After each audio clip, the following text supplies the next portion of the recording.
Hey, today we're talking about the exclusion of gain from the sale of your personal residence.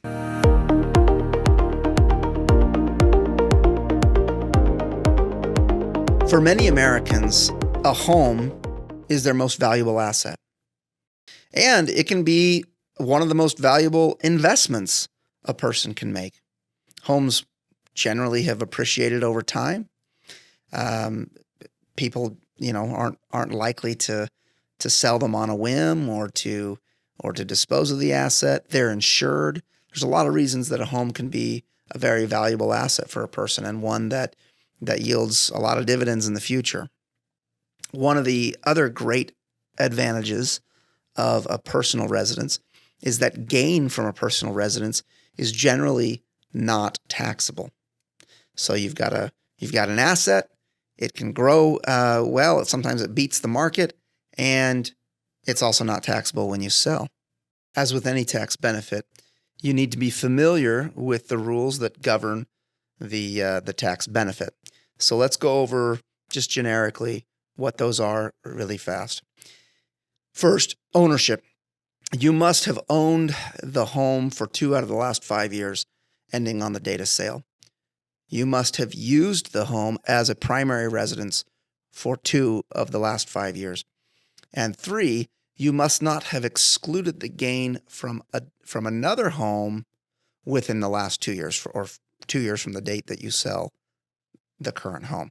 If you can meet those requirements, then you're home free. So for instance, if you've lived in your home for 3 years and you're selling your home today, you're going to exclude the gain on that home up to $250,000 if you're single, or $500,000 if you're married. That's going to cover the vast majority of home sales.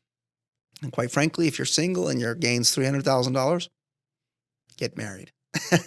Okay, actually, you can't do that because if your spouse hasn't lived in the home and met those requirements, then you actually do not get the $500,000 benefit. So essentially, you calculate this benefit as if each spouse is a separate person, and then you get the benefit, the $250,000 benefit for each spouse, and you can add those together for up to a $500,000 gain exclusion. You might have some questions that you feel are kind of unique to you, or maybe you don't fit squarely into the boxes that I've just described.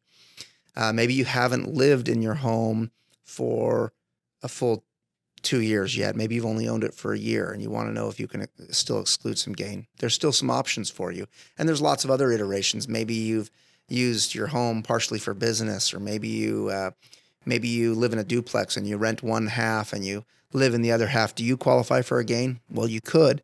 I'm going to create another couple videos which will go into some of these unique aspects of the home sale exclusion.